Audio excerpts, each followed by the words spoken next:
Hello दोस्तों, DAV ज्ञान channel में आपका स्वागत है। इस चैनल में मैं एक ज्ञानदायक कुम्हार और बनिए की कहानी लेकर उपस्थित हूँ। तो दोस्तों, वीडियो शुरू करने से पहले मेरा आपसे निवेदन है, कृपया मेरे चैनल को लाइक एवं सब्सक्राइब कर लें ताकि आप मेरी नई अपडेट सबसे पहले पाएँ। तो आइए शुरू करते हैं आज की यह कहानी, कुम्हार और बनिया। एक कुम्हार को मिट्टी खोदते हुए अचानक एक हीरा मिल गया। उसने उसे अपने गधे के गले में बांध दिया। एक दिन एक बनिए की नज़र गधे के गले में बंधे उस हीरे पर पड़ गई। उसने कुम्हार से उसका मूल्य पूछा। कुम्हार ने कहा 1.25 सेर गुड़। बनिए ने कुम्हार को 1.25 सेर गुड़ देकर वह हीरा खरीद लिया। बनिए ने भी उस हीरे को एक चमकीला पत्थर समझा था, लेकिन अपनी तराजू की शोभा बढ़ाने के लिए उसकी डंडी में बांध दिया। एक दिन एक जौहरी की नज़र बनिए के उस तराजू पर पड़ गई।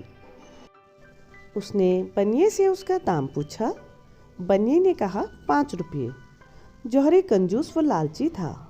हीरे का मूल्य केवल 5 रुपये सुनकर समझ गया कि बनिया इस कीमती हीरे को एक साधारण पत्थर का टुकड़ा समझ रहा है। वह उससे भाव ताव करने लगा। 5 नहीं, 4 रुपये ले लो। बनिए ने मना कर दिया, क्योंकि उसने 4 रुपये का 1.25 सेर गुड़ देकर खरीदा था। जौहरी ने सोचा कि इतनी जल्दी भी क्या है, कल आकर फिर कहूँगा। यदि नहीं मानेगा तो 5 रुपये देकर खरीद लूँगा। संयोग से 2 घंटे बाद एक दूसरा जौहरी कुछ जरूरी सामान खरीदने उसी बनिए की दुकान पर आया। तराजू पर बंधे हीरे को देखकर वह चौंक गया। उसने सामान खरीदने के बजाय उस चमकीले पत्थर का दाम पूछ लिया। बनिए के मुख से 5 रुपये सुनते ही उसने झट जेब से निकालकर उसे 5 रुपये थमाए और हीरा लेकर खुशी खुशी चल पड़ा। दूसरे दिन वह पहले वाला जौहरी बनिए के पास आया। 5 रुपये थमाते हुए बोला, लाओ भाई, दो वह पत्थर। बनिया बोला, वह तो कल ही एक दूसरा आदमी 5 रुपये में ले गया। यह सुनकर जौहरी ठगा सा महसूस करने लगा। अपना गम कम करने के लिए बनिए से बोला, अरे मूर्ख, वह साधारण पत्थर नहीं, 1 लाख रुपये कीमत का हीरा था। बनिया बोला, मुझसे बड़े मूर्ख तो तुम हो। मेरी दृष्टि में तो वह साधारण पत्थर का टुकड़ा था, जिसकी कीमत मैंने 4 रुपये मूल्य के 1.25 सेर गुड़ देकर चुकाई थी। पर तुम जानते हुए भी 1 लाख की कीमत का वह पत्थर 5 रुपये में भी नहीं खरीद सके।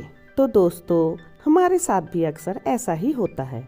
हमें हीरे रूपी सच्चे शुभचिंतक मिलते हैं, लेकिन अज्ञानतावश पहचान नहीं कर पाते और उसकी उपेक्षा कर बैठते हैं, जैसे इस कथा में कुम्हार और बनिए ने की। कभी पहचान कर भी लेते हैं तो अपने अहंकार के चलते तुरंत स्वीकार नहीं कर पाते और परिणाम पहले जौहरी की तरह हो जाता है और पश्चाताप के अतिरिक्त कुछ भी बकाया नहीं रहता। तो दोस्तों, कैसी लगी आपको यह कहानी? आशा है आप सबको यह कहानी अवश्य पसंद आएगी। ऐसे ही अन्य दूसरी ज्ञानवर्धक कहानी के लिए बने रहे मेरे चैनल डीएवी ज्ञान के साथ। मिलते हैं अगली वीडियो में।